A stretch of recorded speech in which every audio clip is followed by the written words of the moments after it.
Hello YouTube, this is Lobo with the Stray Dog Mining Crew, and I'm doing a second video in a series about how to do basically research online using government resources and Google Earth to locate areas for prospecting. The first video I made was how to locate mines using the U.S. Geological Survey. This one here is going to be how to actually figure out where there are active claims in a region, mineral claims, whether it be gold, copper, silver, whatever the case may be. And it's a little bit of a complicated process, and I'm going to kind of go over it, kind of gloss over it really quick. The claim system, you can look up claims online to see if an area has gold claims in it and who owns the claims, where the claims are located. The thing is the addressing system, or the location system, is called the Public Land Survey System. And this is the way the western half of the United States was mapped. It's well, I'll zoom in here and show you in just a second what it looks like.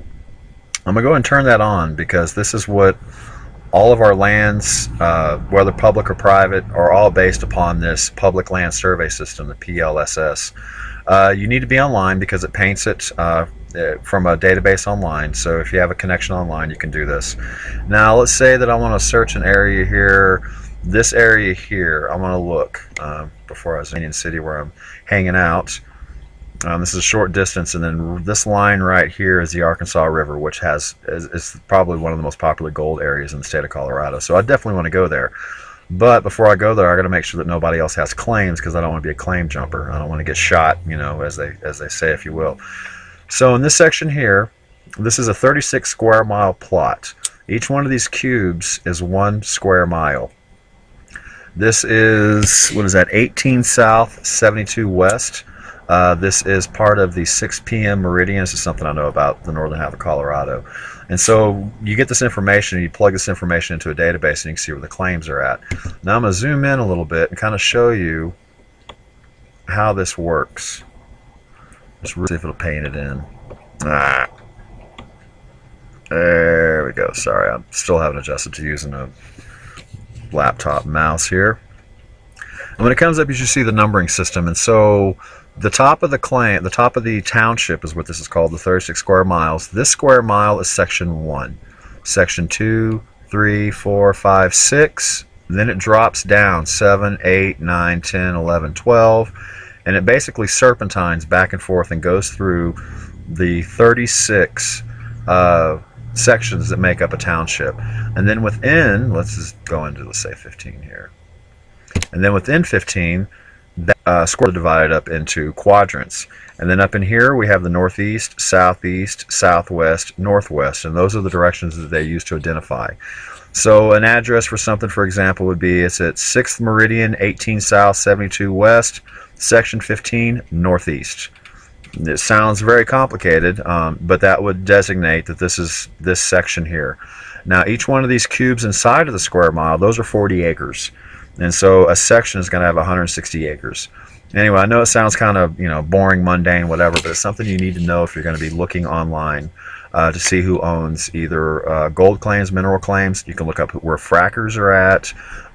You can look at private property, whatever, as long as you have this mapping system. So 18 south, 72 west. So I'm going to come over here to my browser. I go to the BLM website, the LR2000 website. I'll put a link below to it. I'm going to do run reports. And it's going to bring up a whole list of reports that you can run against the public lands. Oil and gas leases due to expire. We're case recording, geothermal, oil and gas leases. So if you want to find out if there's any oil or gas exploration going on in your area, you can find it right here. So where they frack is not really secret if you know where to look, people. Alright, so down here at the bottom, we're going to look at mining claims. There's a number of reports you can run. Each of them serves their own purpose, but I'm going to do basically a nice generic one to get you started. And this is the Geo Index. Now in the Geo Index, I need to know the state, and I need to tell them whether I'm looking for open or closed claims or both. And I'm going to select by the Meridian Township Range, which is the PLS system, and you can choose by others. You can look in counties, districts, administrative offices, but this is going to zero it into a specific region, that township there. So once we got that, I need to select criteria. I am in Colorado, so my admin state is going to be Colorado. My Meridian Township Range, so I know it's the 6th p.m.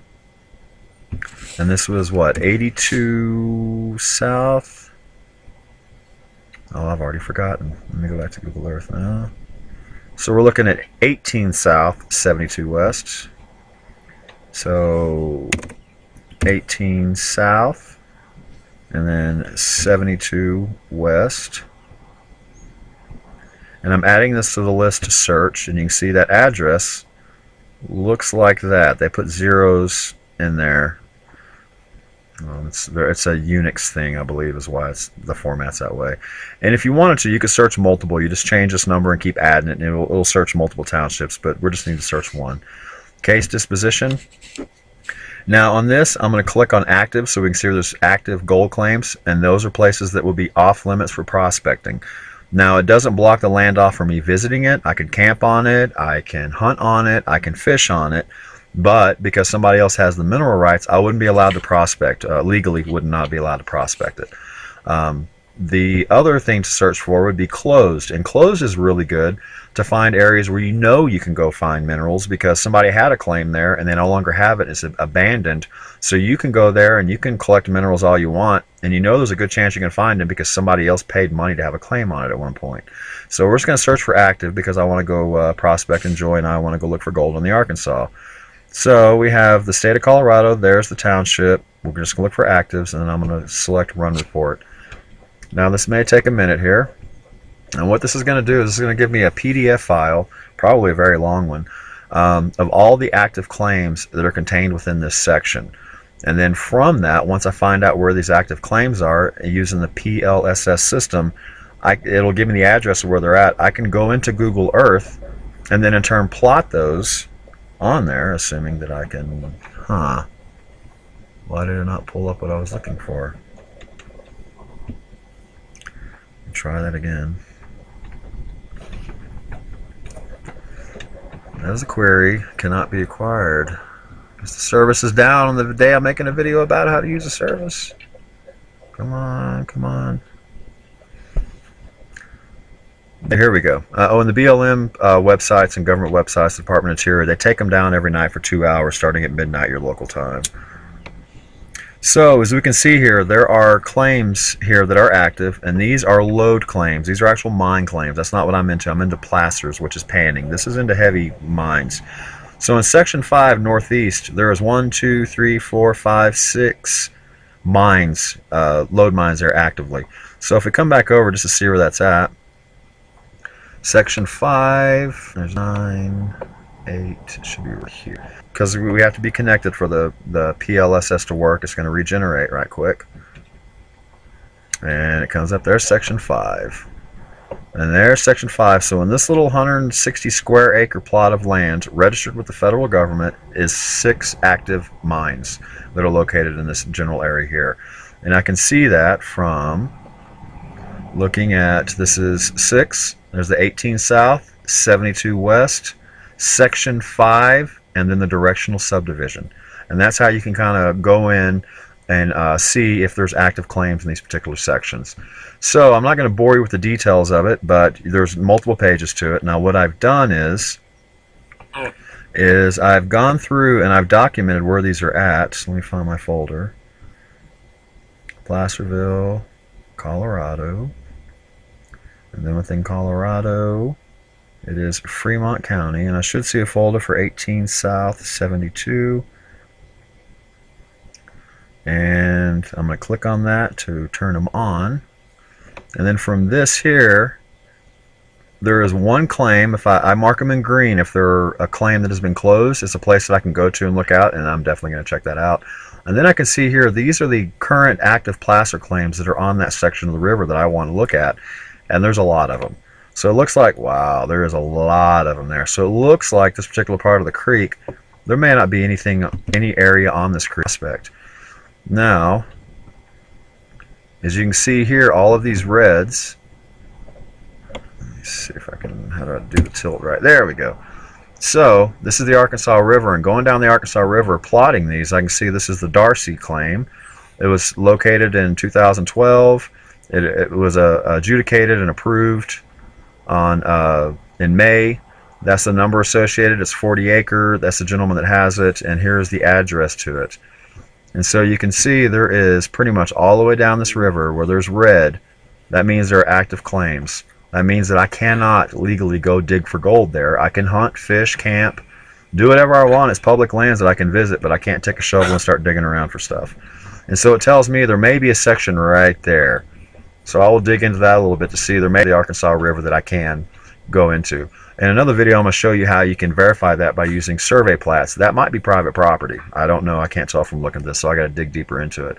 But this will kind of help you identify areas where there are active claims. Now, the thing about the inactive claims is down here, there's these 2 gold claims that are kind of up in the mountains a little bit. This thing refreshes.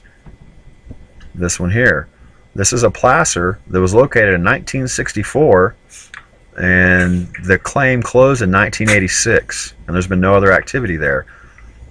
This tells me, since there's no other active claims in this entire section, that I should be allowed to go there and to visit this claim here, this green section, find a way into it, and then I should be able to poke around and dig for gold, because this is on public lands and nobody owns this placer anymore. But it was one for, gosh, 22 years, so they were pulling something out of here. So maybe something to check into.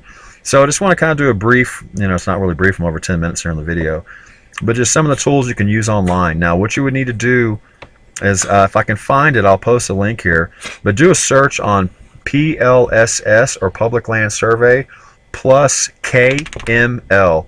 That's K as in Kilo, M as in Michael, L as in Lima. And a KML is a Google file. So you should be able to download this and plug it into Google. That way it'll draw the map for you.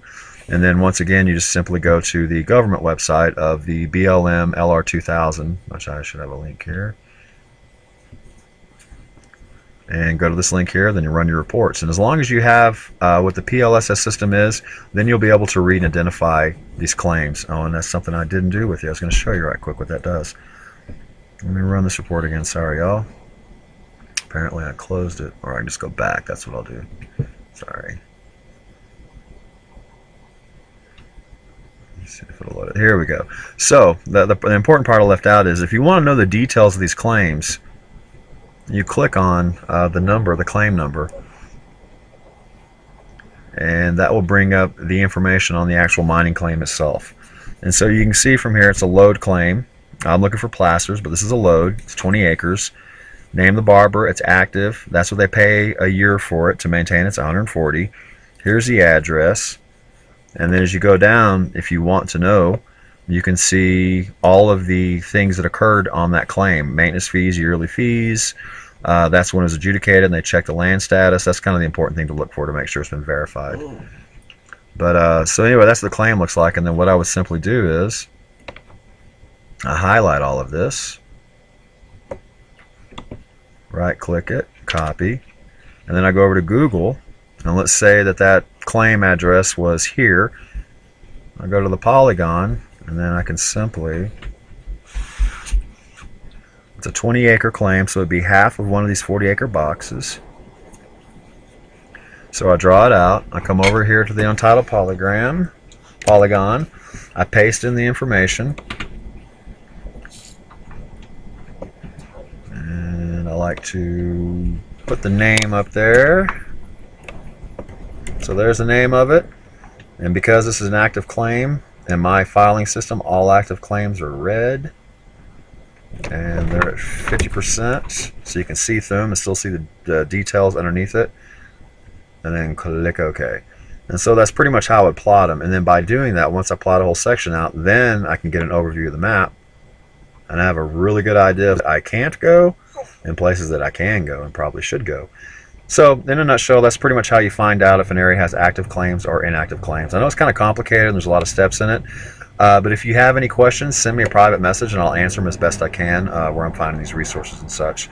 So anyway, that's the extent of it, how to find an active claim. And the next video I'm going to put together is going to be on survey plats, how you can find those, and how you can actually put those into Google Earth, and you can see all the way down to the township if an area is private property or public lands that you can prospect on. That's kind of important stuff. Anyway, that's how to locate a claim using the BLM LR2000. This is Lobo, a Stray Dog Mining Crew. Peace, love, and God bless.